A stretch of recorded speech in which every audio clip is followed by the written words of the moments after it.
Bismillahirrahmanirrahim. Assalamualaikum warahmatullahi wabarakatuh. Sebelumnya perkenalkan saya Azizah Nurma Aulia dari Program Studi Pendidikan Agama Islam Universitas Ahmad Dahlan dengan NIM 210003138. Di sini saya akan sedikit menjelaskan tentang PLP2 saya, yaitu yang berada di SMK Muhammadiyah 1 Moyudan. Baik, langsung saja. Yang pertama yaitu analisis perangkat pembelajaran. Nah, yang pertama yaitu tentang analisis RPP. Nah, untuk identitas dan kelengkapan komponen RPP atau modul ajar yang berada di Sekolah SMK Muhammadiyah 1 Moyudan itu sudah lengkap dan sudah sesuai dengan kurikulum Merdeka saat ini. Kemudian kesesuaian kompetensi inti seperti kompetensi dasar dan indikator atau capaian pembelajaran itu juga sudah sesuai. Tentunya juga di bagian tujuan pembelajaran itu juga sudah sesuai. Adapun untuk langkah kegiatan pembelajaran itu sudah sesuai dengan yang ada di modul ajar seperti pembukaan, inti, dan penutup. Nah, sedangkan untuk penilaian sendiri sudah sesuai dengan bahan ajar.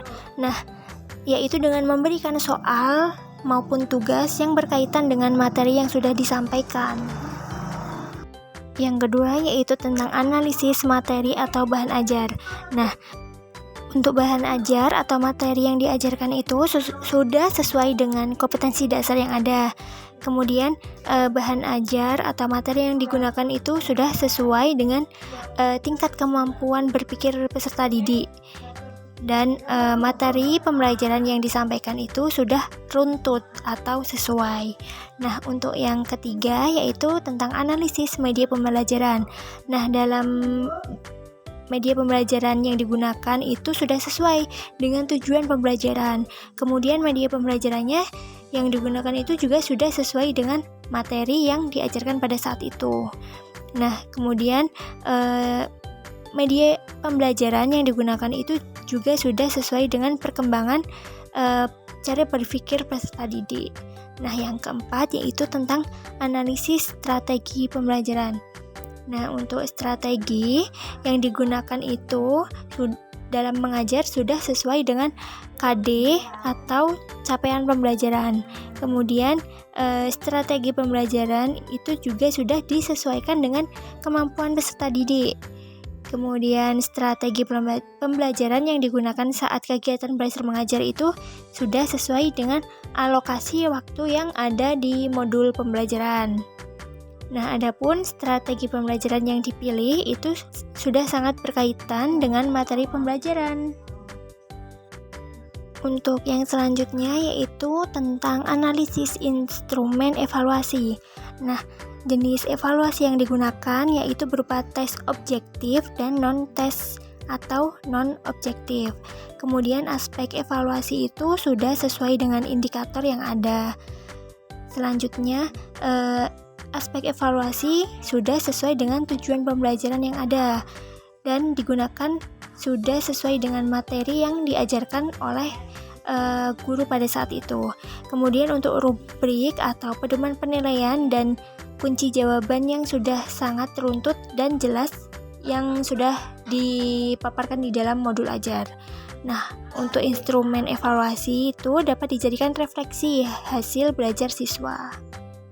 Selanjutnya yaitu tentang analisis pemanfaatan teknologi informasi dan komunikasi dalam pembelajaran.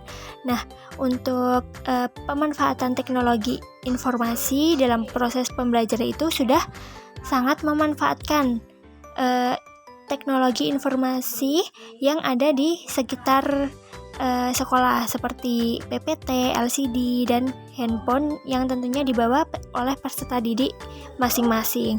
Kemudian untuk penggunaan teknologi dan informasi dalam pembelajaran itu sudah sangat tepat. Nah, untuk pemanfaatan teknologi informasi dan komunikasi ini maka akan memberikan kegiatan belajar mengajar itu akan lebih efektif dan efisien. Nah, untuk pembelajaran aktif dalam kegiatan belajar mengajar siswa sudah aktif dan peran guru di sini sebagai fasilitator sehingga siswa mendapatkan kesempatan untuk lebih banyak melakukan aktivitas belajar dan terdorong untuk menyimpulkan pemahaman daripada hanya sekedar menerima pembelajaran yang diberikan. Selama pelaksanaan kegiatan PLP2 ini, saya menggunakan PPT atau PowerPoint sebagai media pembelajaran. Nah, tidak hanya itu, saya juga menyediakan seperti kertas manila, pewarna, dan spidol untuk dijadikan bahan mengerjakan tugas yang sudah saya berikan kepada peserta didik, yaitu tugas untuk membuat peta konsep sekreatif mungkin. Setelah mengerjakan peta konsep, untuk kegiatan berikutnya yaitu peserta didik mempresentasikan hasil pekerjaannya yang telah dikerjakan pada minggu kemarin gitu. Jadi setiap kelompok nanti maju satu persatu untuk mempresentasikan hasil diskusi mereka. Kemudian setelah melakukan presentasi, nantinya para siswa mengerjakan asesmen, yaitu berupa soal pilihan ganda melalui Google Form. Karena dengan begitu, maka kita akan tahu sejauh mana siswa memahami materi yang sudah diberikan. Berikut ini merupakan video praktik mengajar saya.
Kitab yang diturunkan ke atas Rasulullah Sallallahu Alaihi Wasallam dan tertulis dalam mushaf menunjukkan kepada kita daripada yang berbeda secara mutawatir tanpa sekedar ragu.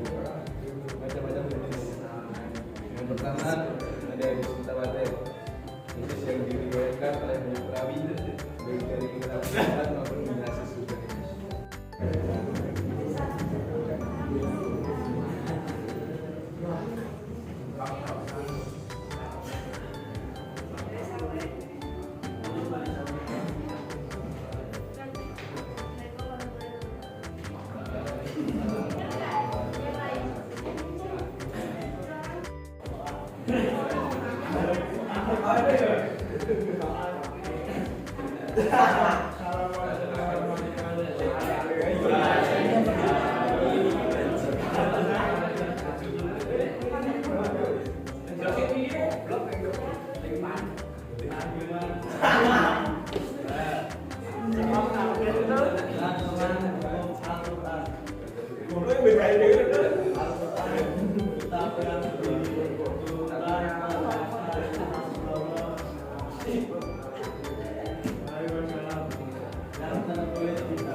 Sumber-sumber hukum Islam, aturan hukum dalam Al-Quran, akidah atau iman juga akidah atau iman adalah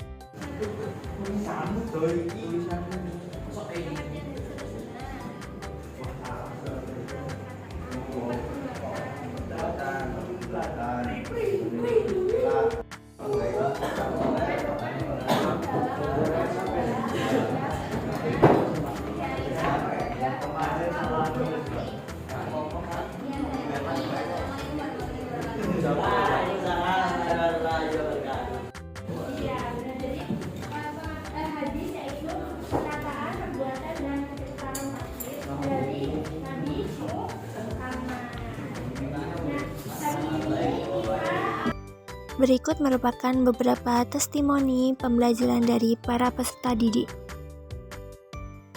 Sekian, terima kasih. Wassalamualaikum warahmatullahi wabarakatuh.